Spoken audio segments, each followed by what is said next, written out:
ரட்சிக்கப்பட்டதற்கு முன்னாடி இருந்ததை விட இப்பொழுது மோசமான கிறிஸ்தவனா இருப்பான். அவன் வேதம் சரியா அவனுக்கு தெரியுமா இருந்தா உண்மையில அவன் தன் குடும்பத்துல, தன்னுடைய வாழ்க்கையில, தன்னுடைய ஜீவியத்துல மற்றவர்களுக்கு ஆசீர்வாதமானவர்களாய் இருப்பார்கள். இந்த குணங்கள் மாறணும். ஆமென், ஆமென் சொல்லுங்க.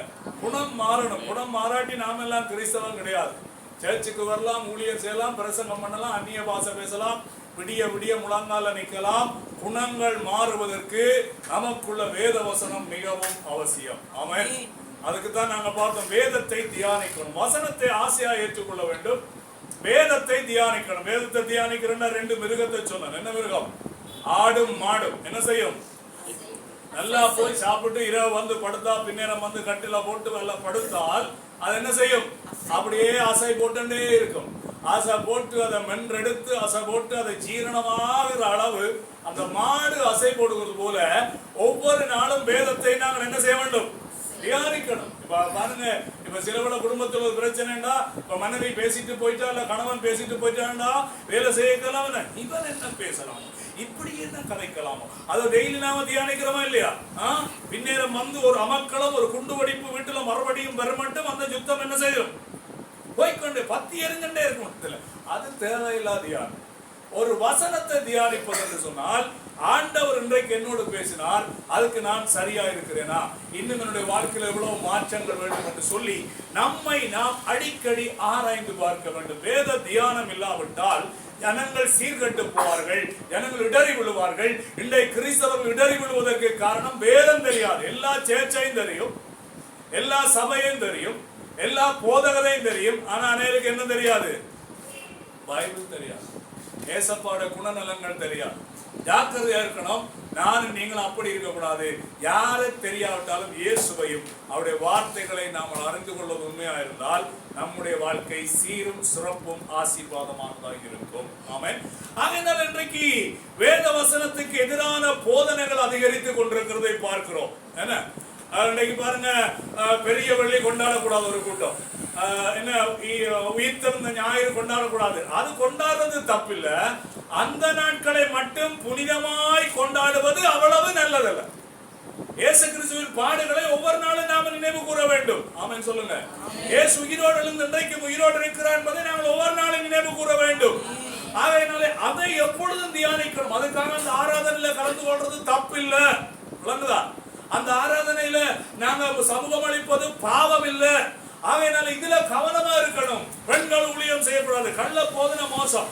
ஆண்டவருடைய பார்வையிலே பெண் என்றும் ஆண் என்றும் ஜூதன் என்றும் புறஜாதி என்றும் வித்தியாசமே இல்லை. எல்லாரும் ஊழியம் செய்ய வேண்டும். ஆமென் சொல்லுங்க. எல்லாரும் ஏதாவது ஒரு ஊழியம் செய்யணும். பணத்தினால செய்யலாம், பலத்தினால செய்யலாம், நற்செய்தி அறிவிக்கலாம், புறப்பட்டு செல்லலாம். ஊழியம் சேர்ந்து தப்பில்லை. ஊழியம் கேட்டு வேண்டக்கூடாது. ஊழியம் சாட்சியோட செய்கிற நேரம் வரும் பொழுது ஊழியம் செய்வதற்கு எங்களை ஒப்புக் கொடுக்க வேண்டும். ஆகையினாலே ஆண்டவரை பற்றி எல்லாரிடமும் நாங்கள் சொல்லி ஆக வேண்டும், இயேசுவை அறிவிக்க வேண்டும். இது நம்ம விழுந்த கடமை. ஒரு யாழ்ப்பாணத்துல சிவகுமியார் ஐயா நியூஸ்ல பேசினார். எல்லா பைபிளும், அதான் பாடசாலையில இங்க பைபிள் கொடுத்திருக்கிறாங்க.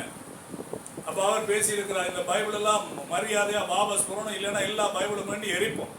எங்களோட வடகிழக்கு எப்பொழுதும் மனந்திருக்கும் உங்களுக்கு தெரியல, நாம ஜெபம் பண்ணணும்.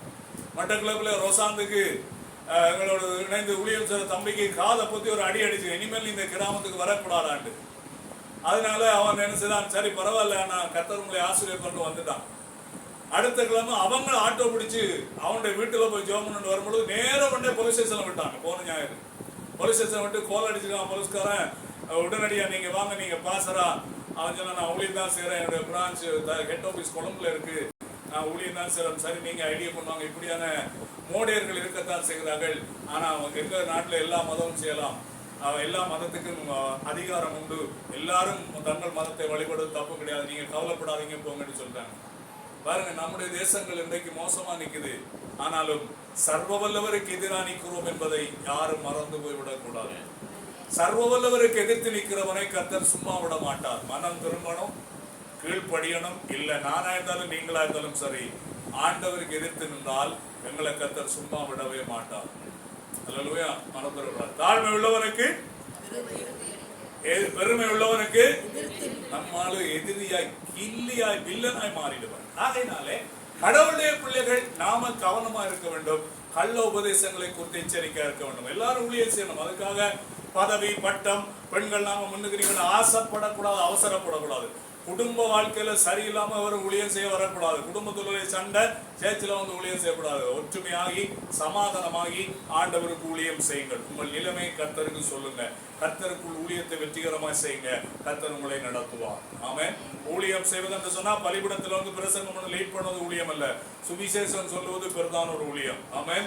உலகத்தில் தீபத்தன் இருக்கிறார், ஆனந்தன் இருக்கிறார், நாங்க இருக்கிறோம். எல்லாரும் எப்படியாவது என்ன செய்யுங்க, நற்செய்தி சொல்லுங்க. ஆட்டோல இருக்கிறவங்க எல்லாருக்கும் நற்செய்தி சொல்லுங்க. ஆண்டவரை பற்றி அறிவிங்க. இயேசுவை சொல்லுங்க. அவன் சேர்ச்சுக்கு வாரது வராது எங்கட வேலை இல்லை.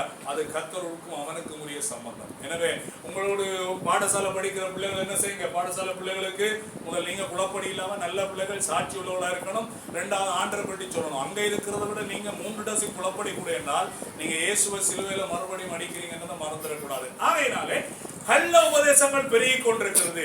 இன்னைக்கு குடும்பத்துக்கு முக்கியத்துவம் கொடுக்காம யாரும் ஊழியம் செய்ய முடியாது. ஆமென்.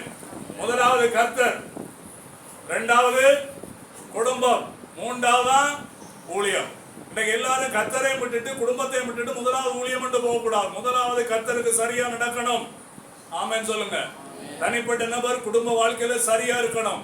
இரண்டாவது முதலாவது கர்த்தருக்கு சரியா இருக்கணும், இரண்டாவது குடும்பத்துக்கு சரியா இருக்கணும். ஆமென். நான் பிரசங்கம் பண்ணலாம், ஊழியம் செய்யலாம், மனைவி பிள்ளைகளுக்கு நான் ஒரு பொல்லாத துரோகியா இருந்து பலிபீடத்துல பிரசங்கம் ஆனால் என்னை போல ஒரு அயோக்கிய பேர் யாருமே இல்லை. முதலாவது என் மனைவி பிள்ளைகளுக்கு நான் சரியான ஒரு அப்பாவா இருக்கணும். அதுக்கப்புறம் தான் நான் பலிபீடத்துக்கு வரணும். என்ன ஆமனே கணவன் அதை சொல்லுங்க. பார்க்கணும், நீங்க உங்களை செக் பண்ணணும். சும்மா இல்ல. ஊழியம்ன்றது விளையாட்டு இல்ல. மூன்றாவதா என்னது? ஊழியம். புறப்பட்டு போலாம், உதவி செய்யலாம்.